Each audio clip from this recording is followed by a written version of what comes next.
One of the most important things you need to know about Monster Hunter Wilds is how its overall structure works, because it's not like most games. In Wilds, the story is a set-piece filled glorified tutorial that gives you small bites of what the core gameplay loop is actually about.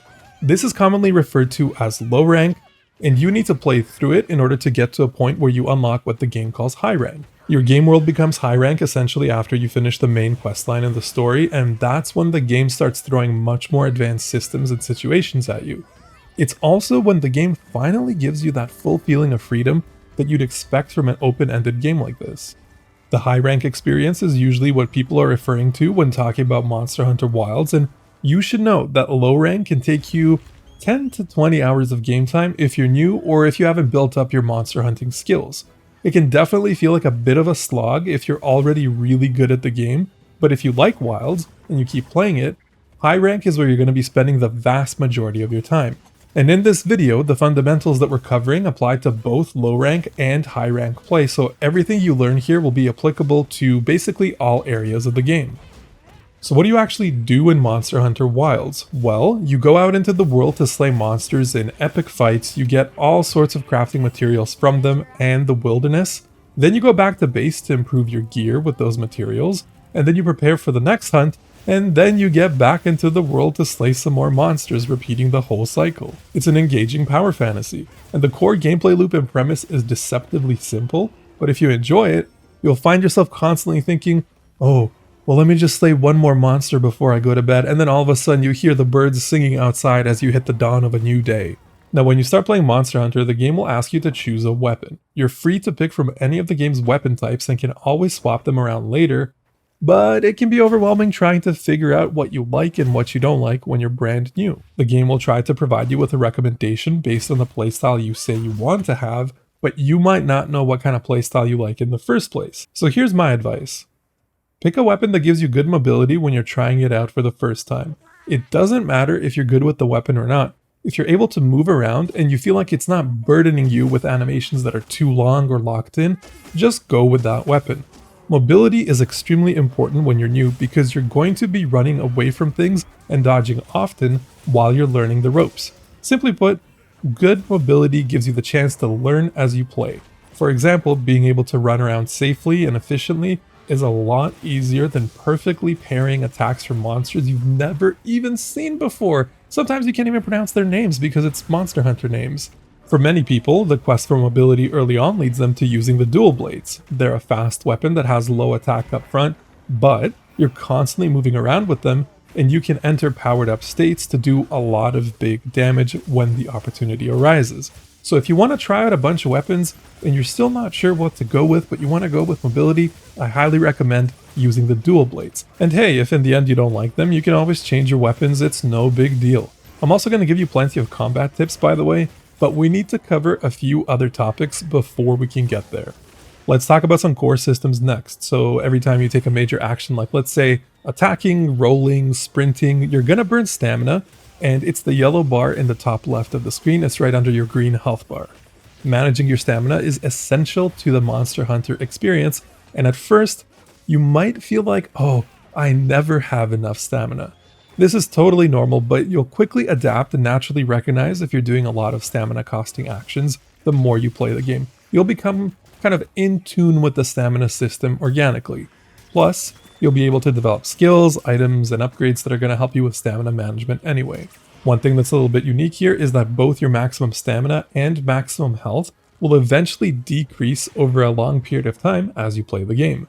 Think of it as your hunters simply getting tired as they, adventure throughout the world and complete so many different actions. And the simplest way of getting back your max stamina and health is to eat a well-done steak from your pouch, and you can do this at just about any time, even in the middle of a fight. Your pouch is on L1 or LB by default. It's the UI at the bottom right corner of the screen that you want to engage with, and your controls can be dramatically customized, but I'm just letting you know what the defaults here are, and that's where your steak lives.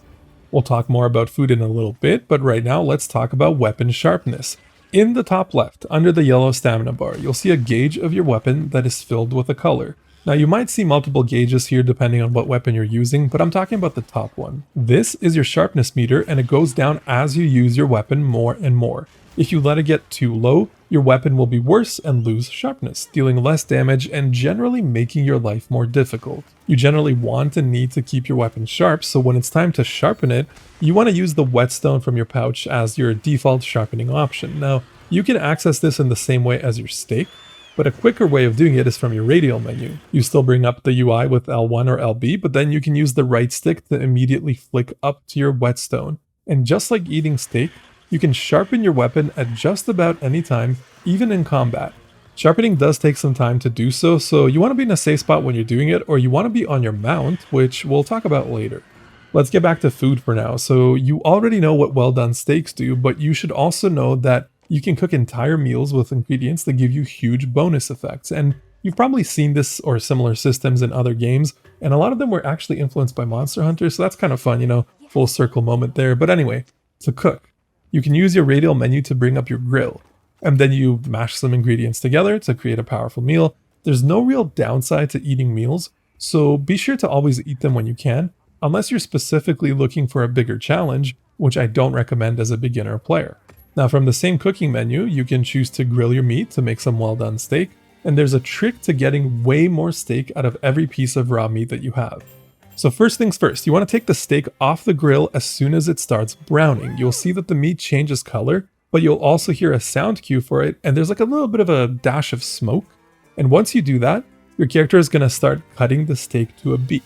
If you tap along to that rhythmic cutting correctly, you'll end up creating way more steaks for yourself. One piece of raw meat can give you something like 12 steaks. So you're realistically never going to have max stamina and max health problems as long as you know how to cook well, and as long as you remember to go to your, inventory and equip the steaks. So just keep in mind that cooking and meals are very important to Monster Hunter, especially when you're just starting out, but even more so when you're playing high rank later on and you're tackling huge, crazy difficult monsters.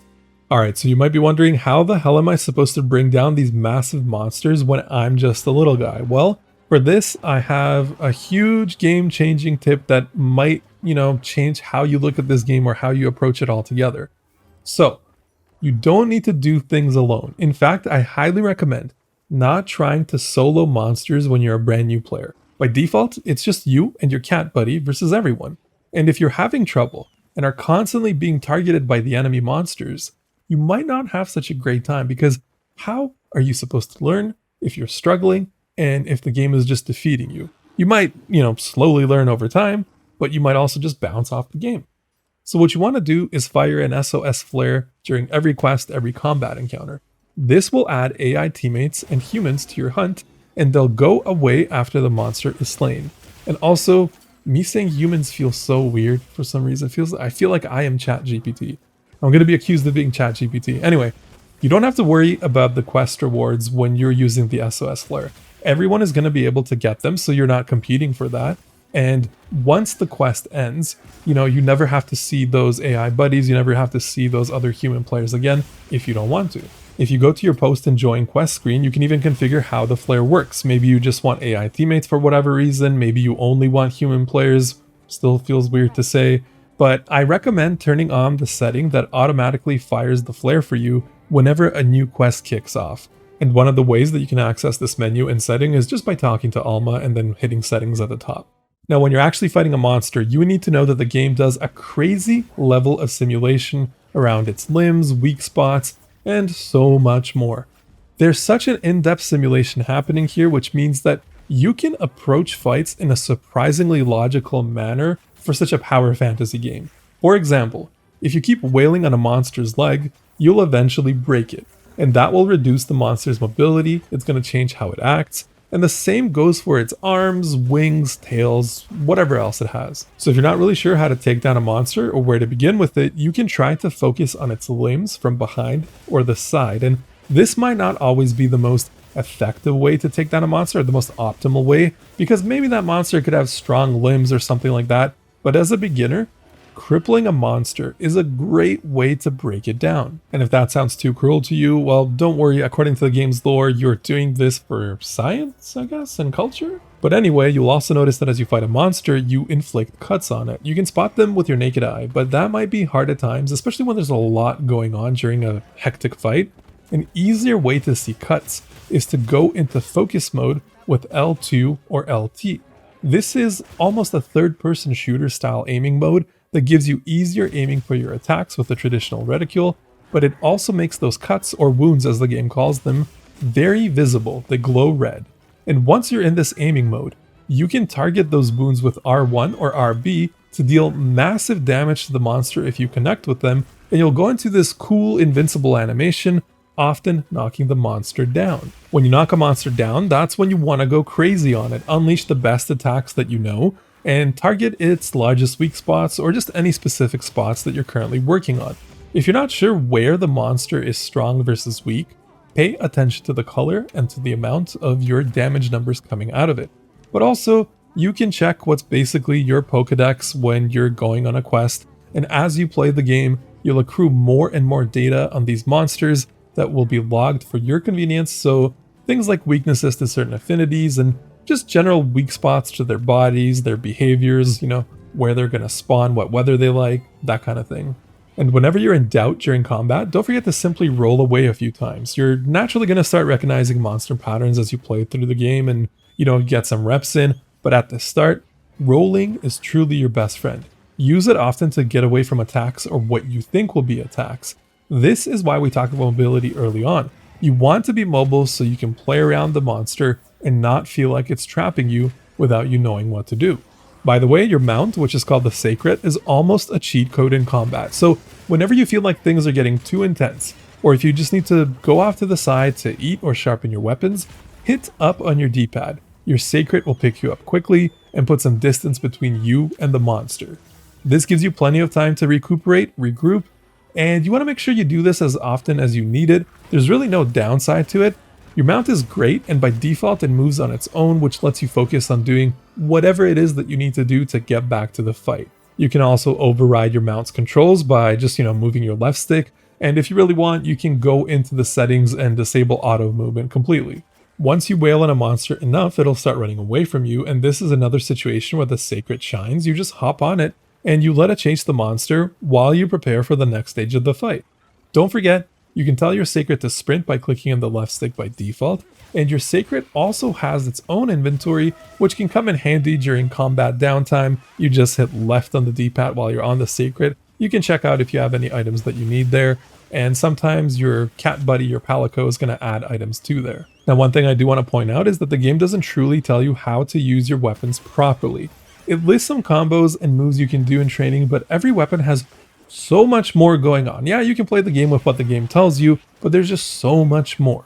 We could be here for hours and hours talking about individual weapons and their intricacies, but as a new player, make sure you get comfortable with the basic combos that the game does tell you about. If you can't do those, you're going to struggle to do anything more advanced.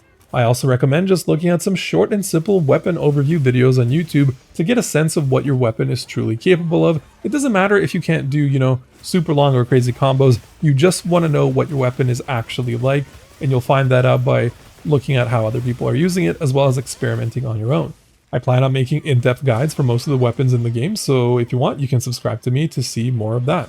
I know we've talked about a lot of different combat topics here, but we're just scratching the tip of the iceberg.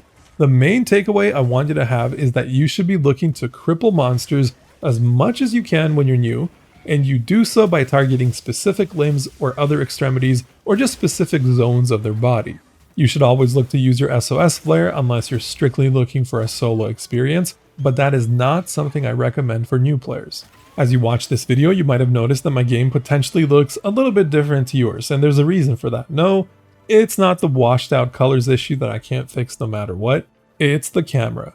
I highly recommend going into your accessibility settings and turning on the motion sickness preset. All this does is zoom out your camera, which gives you a better and more useful view, and it gets rid of what amounts to a lot of visual noise through things like screen shake. You can always customize these settings individually in their respective menus if you really want to, but there's no real downside to turning on this preset. This is the type of game where there's so much visual noise in general, so whatever you can do to reduce it is great. And generally speaking, you definitely want to have a zoomed out camera in this game because it's needed for huge fights and huge monsters that fill up your whole screen. Whoa, what happened to my voice when I said screen there? Hey, remember like 85 hours ago when I told you Monster Hunter is a loop of slaying monsters and upgrading your gear? Well, let's talk about that some more. As you progress through the low ranks through the early game, you're more or less going to be able to craft better armor and weapons with each story quest. So, this is something you should definitely be doing as a new player, and don't worry too much about how your armor looks or what individual skills it has. It's all going to change and be upgraded later on when you're in high rank. But the main takeaway here is that you should always be upgrading your gear after hunts, and for low rank, you don't really need to go out of your way to hunt specific monsters on the side. The story gives you plenty to keep up, but for high rank, you're naturally going to have many more options and many more paths you can take, so you'll need to do a lot of planning and prepping before you go out into the world and before you decide, maybe I want to upgrade this weapon, so I should go look for this monster. And don't forget that you can upgrade your Palico cat buddy as well. They have their own armor, they have their own weapons, they'll learn new skills as you progress through high rank, and the way you upgrade your equipment is the same way that you upgrade yours. You can just talk to the blacksmith and go from there. I feel like I'm losing my voice talking about Monster Hunter so much. The monsters are coming out to get me. But anyway, you're also going to unlock decorations that you can equip to your armor and weapons, and you can think of these as perks and skills. For example, a basic one might be just passive health recovery. Now, decorations are super important, and when you combine them with the fact that your armor and weapons can have skills of their own, you end up with almost endless types of character builds you can make. But now we're starting to get into high rank territory, which is not what this video is about. You don't really have to worry too much about what skills and decorations you have as a new player in low rank. Just make sure you're engaging with that system from the blacksmith or from your change equipment menu, and make sure you're equipping things that sound good to you. Eventually, you'll also get the ability to upgrade your gear's performance with shards. So for example, you might like a particular set of gloves for your armor based on their skills or whatnot, so you might want to improve its stats over time. But when it comes to low rank, you should completely avoid the system 100% and any other system similar to it. Save your stuff for high rank. You're going to be doing way more specific and targeted crafting later on, and you're going to be unlocking so many more equipment types. So upgrading individual gear is totally not needed for low rank. Simply crafting better armor and weapons is more than enough, and it's actually easier to do when you're in low rank. Alright my friend, you are now set to kick ass as a new Monster Hunter Wilds player and have lots of fun doing so. I know we've covered a lot of things, but we could truly be here for dozens more hours if we start going down the rabbit hole. For example, did you know you can carry a second weapon? That kind of changes things a lot, doesn't it? Well, if you're a new player, you probably want to carry a second version of your existing weapon, like a different build of it. Maybe it does something a little bit different, has a different effect, but you know, as you level up, as you get more familiar with the game, you definitely want to have multiple types of weapons so that you can deal with different situations more effectively. But anyway, right now, with this video, you're completely set for your Monster Hunter Wilds journey, and you'll naturally learn many more things as you play the game or watch more of my future videos. I hope this has been really helpful to you. Thanks so much for watching, and maybe next time my voice can actually hold on and do its job, and maybe the next time you're watching, you'll be subscribed. Comedy hour. Alright folks, take care, take it easy.